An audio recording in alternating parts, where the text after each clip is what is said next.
मैं कीर्ति परोहा कक्षा 12वीं के जनरल इंग्लिश की क्लास में आपका बहुत स्वागत करती हूँ।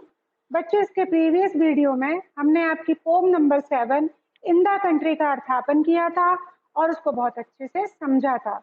जिसके मतलब वो राइटर थे वो हैं W.H. डेविस। ये उनके पोएट थे। इन द कंट्री का अर्थ होता है देश में। अब यहाँ पे क्वेश्चन आंसर देखें बच्चों। What kind of life does the poet find in the woods?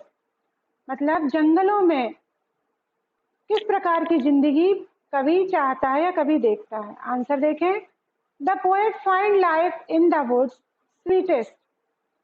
कवि देखता है कि जो जंगलों में जो जीवन होता है वो स्वीटेस्ट अत्यंत मधुरतम होता है। He does not hear the cry of children for food there. और उसको वहां पर भूख से प्यासे बच्चे के भोजन की तलाश करते हुए चिल्लाहट सुनाई नहीं देती।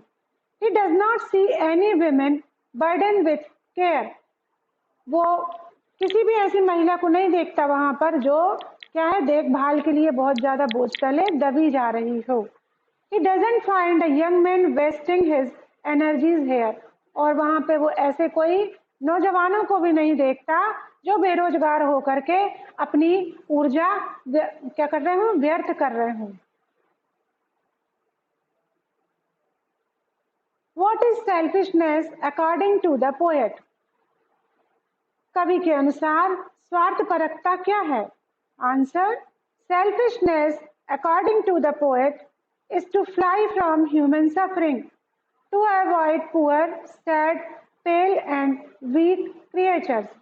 अब कवि कहता है कि जो स्वार्थपरकता है, जो स्वार्थीपन है, वो कैसा है। To fly from human suffering, अर्थात मनुष्यों के दुखों को देख करके वहां से अलग हो जाना, दूर हो जाना स्वार्थपरकता है।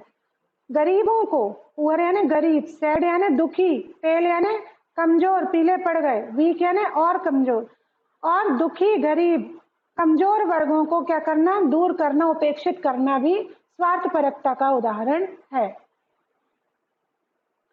What is the difference between selfish and a helpless man? अब कवि पूछता है कि सेल्फिश यानी स्वार्थी व्यक्ति और एक असहाय व्यक्ति के बीच में क्या अंतर है। आंसर देखें बच्चों। A selfish man is one who does not help the needy and the poor though he can. स्वार्थी व्यक्ति वो होता है जो किसी की मदद नहीं करता, ना किसी जरूरतमंद की, ना ही किसी गरीब व्यक्ति की, जबकि वो कर सकता है। मतलब वो समर्थ होते हुए भी इन लोगों की मदद नहीं करता है। जबकि a helpless man is one, helpless यानी असहाय व्यक्ति वो होता है who is not in a position to help the needy and the poor due to his poverty. जो असहाय व्यक्ति होता है वो इस स्थिति में नहीं होता कि वो आवश्यक जरूरतमंद और गरीबों की सहायता कर सके, क्योंकि वो स्वयं गरीब होता है। तो ये बहुत बड़ा अंतर है जो कवि ने बताया है। Question number 4। Why does the poet not admire the beautiful sight of the city? कवि शहरों की सुंदरतम जो व्यवस्था है, जो सुंदरतम अवस्थाएं हैं, जो सुंदरतम देखता है, वो दर्शनीय स्थलों को देखता है, उसको वो मानता क्यों नहीं है, उसकी तारीफ क्यों नहीं करता, उसको एडमायर क्यों नहीं करता। आंसर देखें बच्चों। The poet does not admire the beautiful sight of city because, वो इन सबको इसलिए नहीं मानता है, इन सबको एडमायर इसलिए नहीं करता है। अलॉन्ग विद दीज साइट्स, उसका मानना है कि इन सुंदर दर्शनीय स्थानों के साथ साथ run the sites of human suffering, इनके साथ साथ मानव दुखों की जो साइट्स हैं, जो जगह है, वो भी साथ साथ इनके रन करती है। अर्थात यदि सुंदरतम दर्शनीय स्थल है तो उनके साथ में मानव दुखों का अंत हो जाना चाहिए, तभी वो उनको मानेगा। और यदि मानव दुखों का अंत नहीं होता, मानव पीड़ित अवस्था में रहते हैं, तो वो उन सुंदर स्थलों को क्या कर सकता है, तारीफ नहीं कर सकता। Describe the sights and sounds of the city as courtyard in the poem.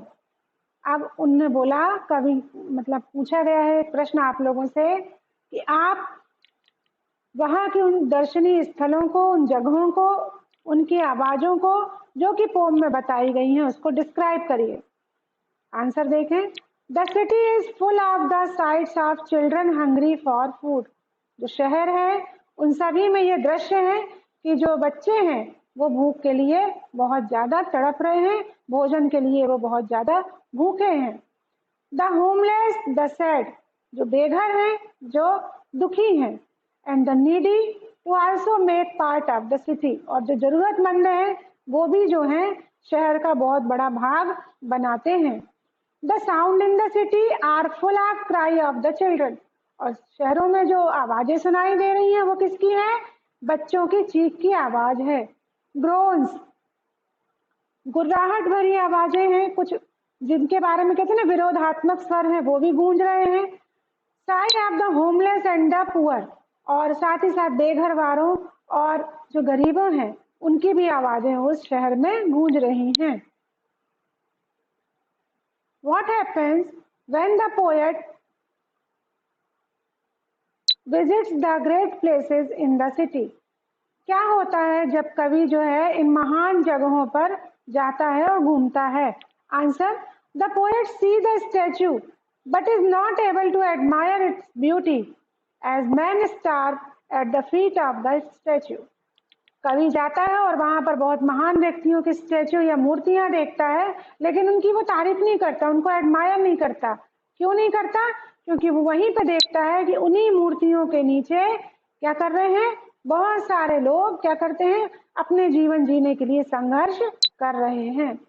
The poet is not able to admire the beauty of the parks green tree as it is become a shelter for the homeless.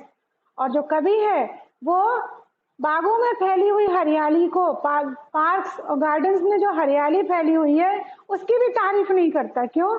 क्योंकि उसको लगता है कि शायद इन जगहों पर किसी बेघर वार के लिए छाया का स्थल बनाया जा सकता है। तो बच्चों, ये थे हमारे पोम नंबर 7 के क्वेश्चन आंसर, और मुझे आशा है कि आप सब इसे अच्छे नोटबुक में नोट करेंगे और लर्न करेंगे। और हाँ, एक बात और बता दूं, आपको असाइनमेंट टेस्ट मिलने वाले हैं, तो इसके लिए आप जितना भी टेक्सचुअल पार्ट मैंने 12th इंग्लिश में पढ़ाया है उसको बहुत अच्छे से समझें, लर्न करें, उसके बाद उन असाइनमेंट टेस्ट को करें। थैंक यू बच्चों।